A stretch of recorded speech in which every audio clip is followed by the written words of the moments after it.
د کورنیو چارو وزارت د عامه اړیکو لوی ریاست رئیس الحاج مولوي عبدالحکیم همت اخندزاده د یو پلاوي په مشرۍ میدان وردګو ولایت ته رسمي سفر وکړ. نوموړي د سفر پر مهال د وردګو ولایت له مرستیال والي الحاج ملا عبدالظاهر مدثر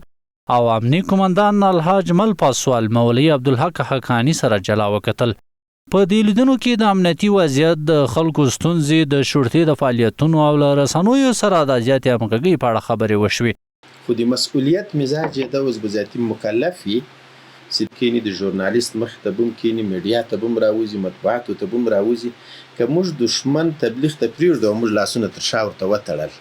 معنا یې دا ده چې موږ حقایق به په غیر حقایقو بدلوي. دا یو مجبوریت ده. دلته د میدان ښار په کچه د رسنیو مطبوعاتو چې کوم په ولایتي کچه دي، په محلي کچه له دوی سره یو مجلس نسو،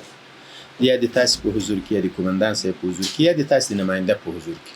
هغوی دې ته تشویقوو او دغه ور یادوو چې په میدان ښار کې تاسې د موږ تر مراقبت او نظارت هم لاندې یاستئ، خو حمایه هم کوو. تاسې د دې ولایت رسنۍ یاستئ، تاسې د دې ولایت ژبه یاستئ، تاسې د دې ولایت سترګې یاستئ، تاسې به لاسته راوړنې د دې ولایت او د دې ولسونو په مابین کې د امارت او د امارتي مسؤلینو د خدماتو اصلي آینه خلکو ته پیش کوئ. لومړی خو به دغه یو تندیس ته د کورنیو چارو وزارت په لوګو مزین ده، لرګی د نورستان ده، جوړ په خپله ده،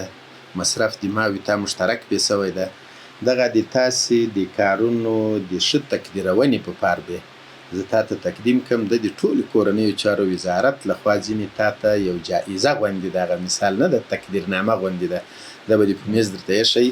او دا به زه درته وړاندې کوم. الله تعالی دې د ځینې قبول کړي او الله تعالی دې مزید هم مصدر د خدمت دین او مسلمانانو وګرځوي. دا مجاهد اورجین درنس. نو دغه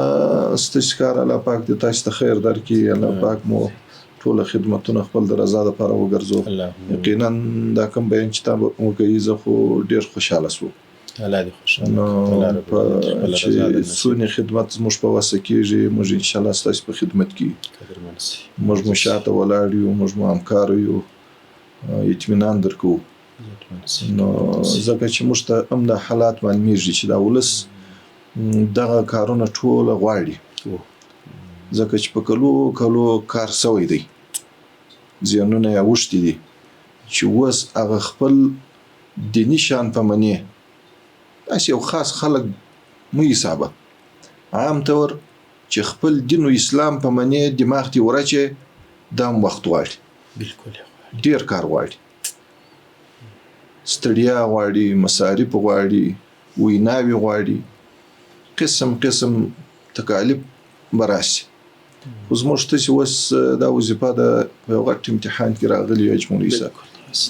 الله پاک دې موږ کامیابه کړي. موږ د شرعي نظام دعوه کړې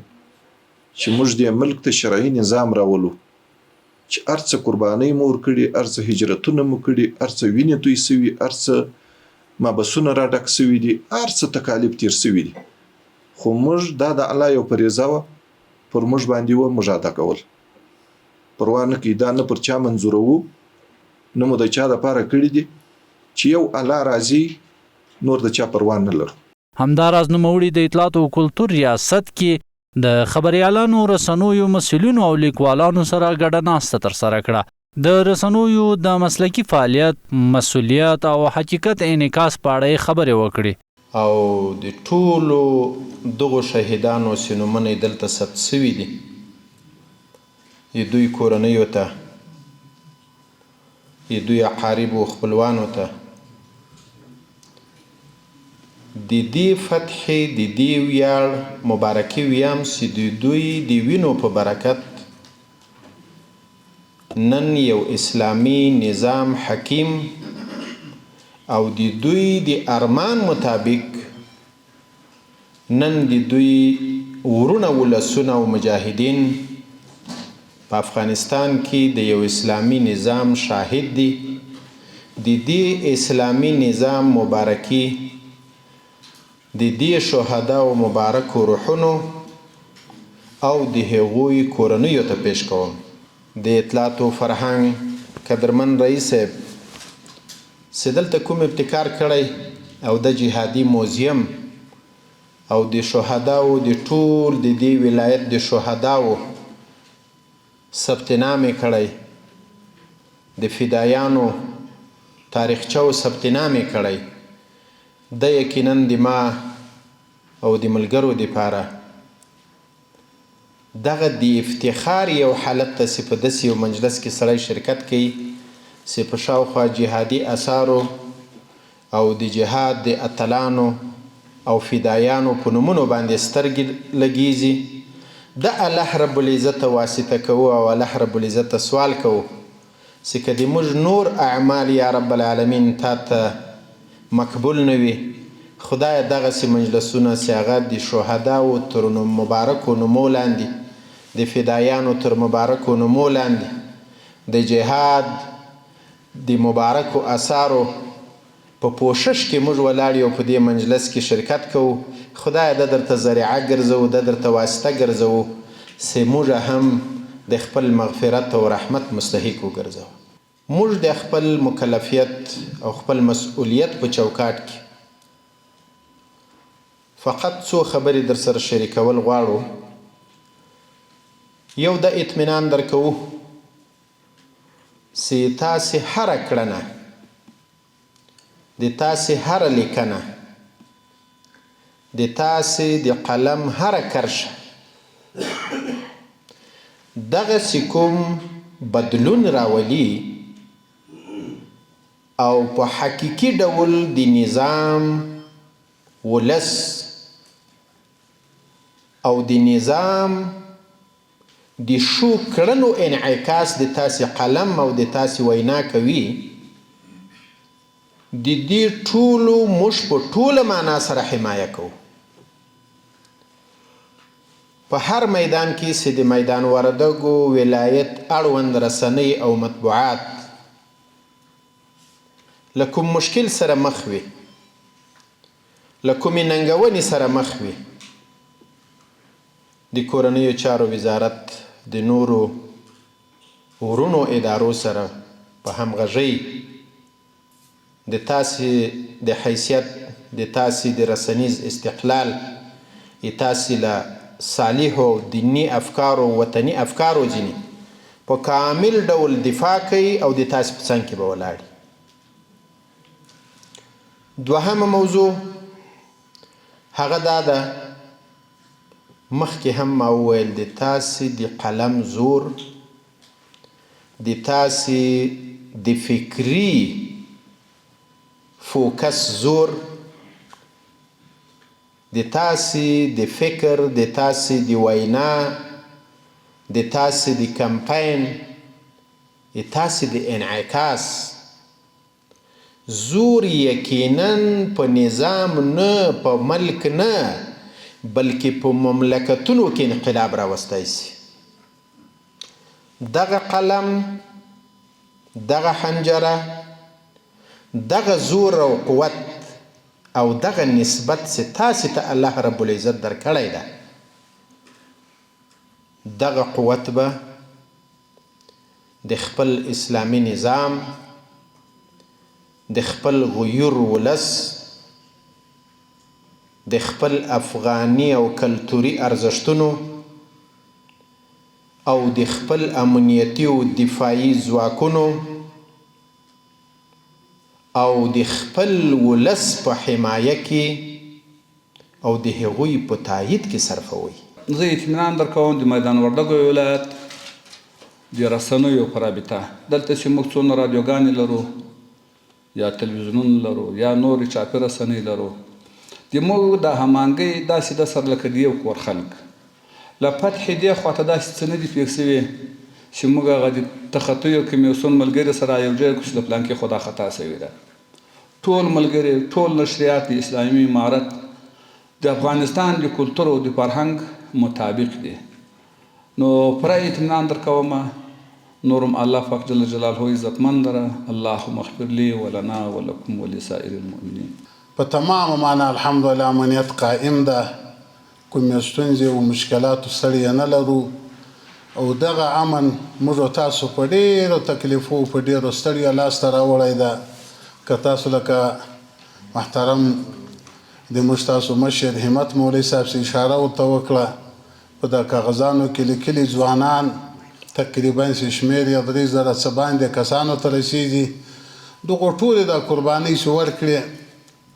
یا نورو غازیانو ورکړي دي یا نورو مسلمانانو هغه د یو خاص هدف په خاطر وي چې په دغه پاکه خاوره کې د الله او د الله د رسول قانون نافذ لله الحمد نن الله جل جلاله موږ تاسو ته الله پاک دغه اسلامي قانون را نصیب کړ او ګورئ دا یاد ساتئ اسلامي قانون یا په چا راځي هغه په خلکو راځي هغه ډېر مبارک او بختور خلک دي ځکه دا شرعي نظام په هغه چا راځي چې په هغو کې اهلیت الحمدلله په افغانانو کې د شرعي نظام یا اسلامي حکومت الحمدلله اهلیت وو الله پاک دا نظام راک د سفر پر مهال د عامه اړیکو لوی رئیس الحاج مولوي عبدالحکیم همت اخندزاده د وردګو ولایت د پرمختګ د رسنیو په برخه کې د هڅو او خدماتونو له امله مرستیال والي تقدیر کړ او همداراز امني قومندان الحاج مل پاسوال مولوي عبدالحق حقانی د امنیت او خلکو ته د خدمت او عامه اړیکو سره د همکارۍ له امله هم تقدیر شو مرستیال والی او امني قومندان د عامه اړیکو لوی ریاست رئیس ته ښه راغلاست وویلې او ډیره شکریه ادا کړه چې له دغه ولایت څخه د عامه اړیکو ریاست رئیس لیدنه وکړه د عامه اړیکو لوی ریاست رئیس میدان وردګو ولایت ته د دارالایتام او روزنتون ته هم لاړ او له یتیمانو ماشومانو سره یې د لیدنې ترڅنګ د هغو ته د شورتي بکسونه او کارتاسیه هم ویشلي نوموړي د یتیمانو ماشومانو د حالت په لیدو ټینګار وکړ چې د بې سرپرسته ماشومانو د لاسنیوی د ټولنې ګډ مسؤلیت دی دغسې مجلس او د دغسې معصومو بچیانو د دغسې یتیمانو د دغسې بې سرپرسته ماشومانو احوال پرسي او له هغوی سره په ورین تندي مخامخ کېدل د هغوی په څنډو باندې خندا راوستل هغه خوشحاله کول په دې سره د الله رب العزت رضامندي او خوشحالي نغښتې ده په داسې یو مجلس کې د دغو ملګرو شرکت دا د دغو ملګرو دپاره سعادت ده نن ورځ چې موږ راغلي یو تاسې نازنینو بچیانو ته د کورنیو چارو د قدرمن وزیر